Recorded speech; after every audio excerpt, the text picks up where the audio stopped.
On est dans une jolie révision. On va passer rapidement sur les questions les plus importantes. À la question 1, ici, on a la même base de 3 et de 3. On additionne les exposants. Ça donne 3 à la 12, mais le tout, bien sûr, à la 1 tiers. En faisant 12 fois 1 tiers, on obtient 4, comme dans 3 à la 4, ce qui fait 81. Ici, racine cubique de 5 à la 2, c'est comme 5 à la 2 tiers, fois racine cubique de 5, ici, donc 5 à la 1 tiers. En additionnant les exposants, on obtient 5 à la 1. Ici, on a le même exposant, donc c'est 5 fois 7, comme 35, à la 2. Ben, il paraît que ça fait 1225. Ici, on a le même exposant aussi. On a 700 à la 1/2 divisé par 7 à la 1/2. Ce qui fait donc 700 divisé par 7, 100 à la 1/2 ou racine de 100, ce qui fait 10. Ici, on peut additionner les exposants parce qu'on a la même base. On a donc 12 à la 2, ce qui fait 144. Ici, on transforme le 8 en 2 à la 3. Et 2 à la 3 divisé par 2 à la 7, ça fait 2 à la moins 4. Ou, si tu préfères, 1 sur 2 à la 4, comme dans 1/16e. On a le même exposant, on peut faire 108 divisé par 54, ce qui fait 2 à la 5, ce qui fait 32. Et finalement, le dernier, et non le moindre, en multipliant les numérateurs, on a racine de 800 fois 1, ce qui fait racine de 800. Et ici, on a racine de 64 fois racine de 2, ce qui fait racine de 128. Au lieu d'écrire la racine deux fois, on pourrait l'écrire juste une fois, comme dans 800 sur 128. Comme ceci. Mais on peut simplifier. Ça fait 400 sur 64. N'est-ce pas? La racine de 800 sur 128, c'est la même chose que la racine de 400 sur 64. On peut même simplifier plus que ça. On pourrait diviser par 16, je pense. Alors, 400 divisé par 16, ça fait 25. Et 64 divisé par 16, ce qui fait 4. On a la racine de 25 quarts, ce qui fait bien sûr 5 demi. Si tu es content, tape des mains. Voilà. On poursuit. La question 2, je ne la ferai pas, c'est plus de l'enrichissement. C'est des opérations de base, additionner, soustraire, multiplier, diviser, avec les nombres en notation scientifique. Mais je vous laisse quand même les regarder, un sourire aux lèvres. À la question 3, si on réorganise un petit peu qu'est-ce qu'on a devant nous, je peux bien écrire 3 à la 21 fois 8 à la 71. Mais ici, je vais écrire 9 à la 10 en premier et 2 à la 210 en deuxième, comme ceci. Bien sûr, au lieu d'écrire 8, on peut écrire 2 à la 3. Et au lieu d'écrire 9, on peut écrire 3 à la 2. Êtes-vous prêts? Moi, je suis prêt. Donc, ça fait 3 à la 21 fois 2 à la 3 à la 71. Le tout divisé par 9 devient 3 à la 2 à la 10 fois 2 à la 210. On a donc 3 à la 21 fois 2 à la 3 fois 71, comme dans 213. Et ici, on va voir 3 à la 2 fois 10, 20, et 2 à la 210. Alors, qu'est-ce qui va se passer? Ben, avec les 3 à la 21 et 3 à la 20, on va avoir 3 à la 1, parce que 21 moins 20, ça fait 1. Et ici, avec les 2 à la 213 et 2 à la 210, en soustrayant les exposants, on va avoir 2 à la 3. Ça fait donc 3 fois 8, et la réponse, ça fait bien 24. D'ailleurs, il est écrit ici. Et 24, c'est un nombre naturel. C'est d'ailleurs pour ça que dans la question, ça disait « montre que c'est un nombre naturel ». Voilà, on a réglé le problème. Ici, vraiment, c'est pas très joli. C'est une fonction variation inverse. Mais j'avoue que le graphique n'est pas très clair. En tout cas, on pourrait imaginer que ça passe par 1,2000. Donc, s'il y a un musicien, il y a 2000 $. Et s'il y a deux musiciens, il y a 1000 $. Et le reste du graphique me fait un peu peur. J'avoue. Alors, on semble voir que à chaque fois qu'on multiplie 1 fois 2000 ou 2 fois 1000, K est égal à, par exemple, 2 fois 1000, ce qui donne 2000. Donc, il y a 2000 $ à partager, tout simplement. Les petites questions deviennent assez simples, surtout lorsqu'on connaît la règle Y est égal à 2000 sur X. Il y a 2000 $ à partager. Et s'il y a si chaque musicien gagne 400 $, c'est le Y qu'on remplace par 400. Et on va y arriver à ce 5 qui m'est sorti de la bouche un peu trop tôt. Il suffit de faire 1 fois 2000 divisé par 400. On va trouver 5 musiciens. La question C est plus facile. Si on comptait une personne de plus, donc au lieu d'être 5, on est maintenant 6 personnes. Cette fois-ci, c'est X qu'on remplace par 6. Y est égal à 2000 sur 6. On va chacun recevoir 333 $ et 33. La prochaine question, c'est est-ce que tu es bon avec les fractions? En faisant Y2 moins Y1 sur X2 moins X1, parce que c'est une fonction affine, donc c'est une droite, on va pouvoir trouver le taux de variation. Donc, le taux de variation est égal à Y2 comme dans 1, moins Y1 comme dans 3, sur X2 comme dans moins 1, moins X1 comme dans moins 4. On va donc avoir un taux de variation de moins 2 sur 3. Et c'est ça que ça nous donne ici, un taux de variation de moins 2 tiers. C'est pas joli, mais on l'accepte quand même. Donc, on va pouvoir écrire Y est égal à moins 2 tiers X plus B. Il suffit de remplacer par un point qu'on aime. Par exemple, je pourrais remplacer ici par toi. Je remplace le X par moins 1 et le Y par 1. Et c'est parti. 1 est égal à moins 2 tiers fois moins 1 plus B. On va avoir 1 est égal à moins 2 fois moins 1 comme dans 2, 2 tiers plus B, et on va trouver un B qui est égal à 1 moins 2 tiers, ce qui va donner bien sûr 1 tiers. Il est là d'ailleurs, on le salue. Y est égal à moins 2 tiers X plus 1 tiers.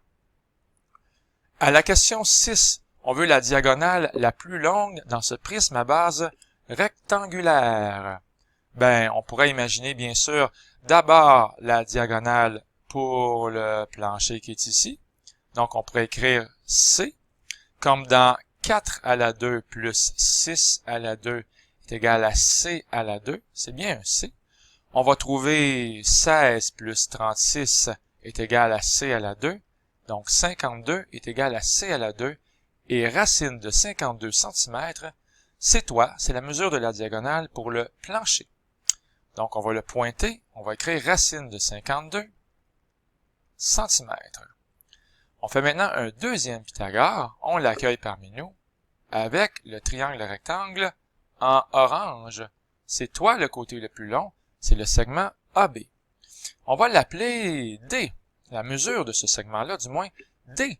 Donc, D à la 2 est égal à 3 à la 2, plus la racine de 52 à la 2.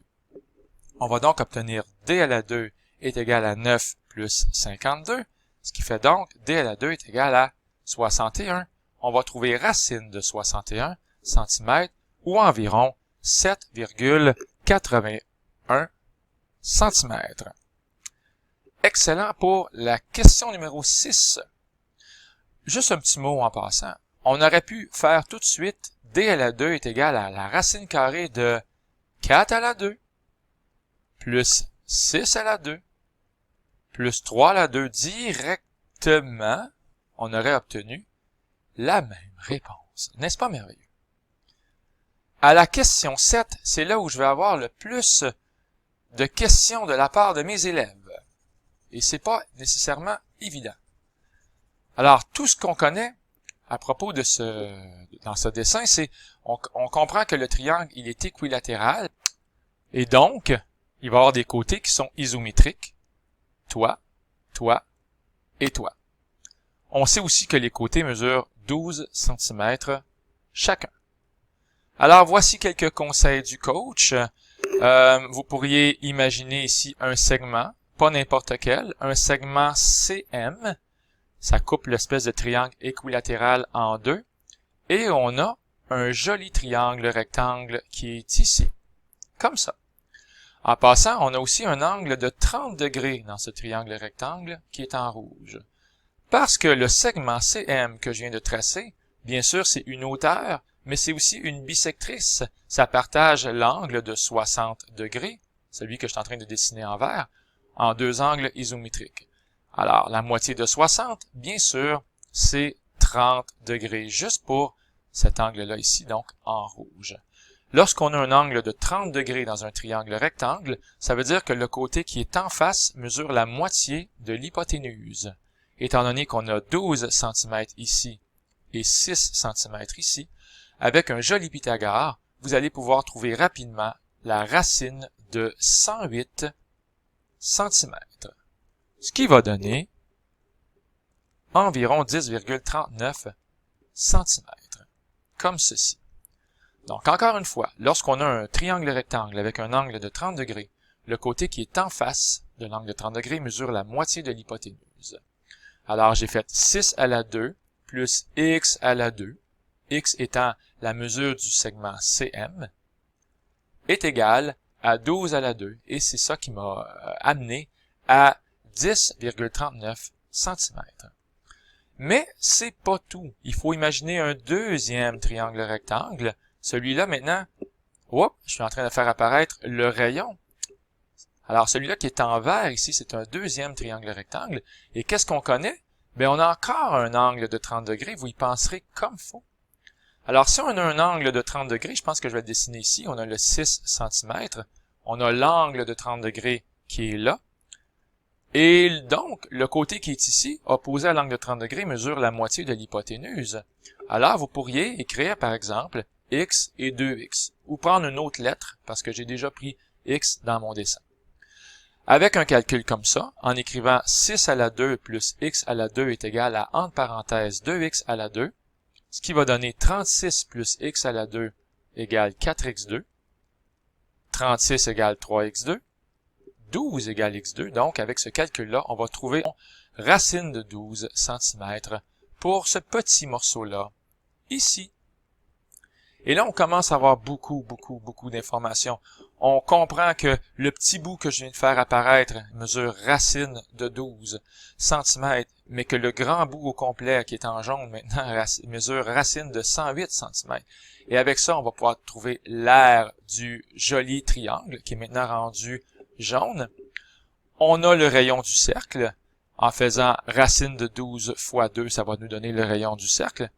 Bref, en calculant l'aire du cercle moins l'aire du triangle, on va pouvoir trouver l'aire de la partie noire. Environ 88,44 cm².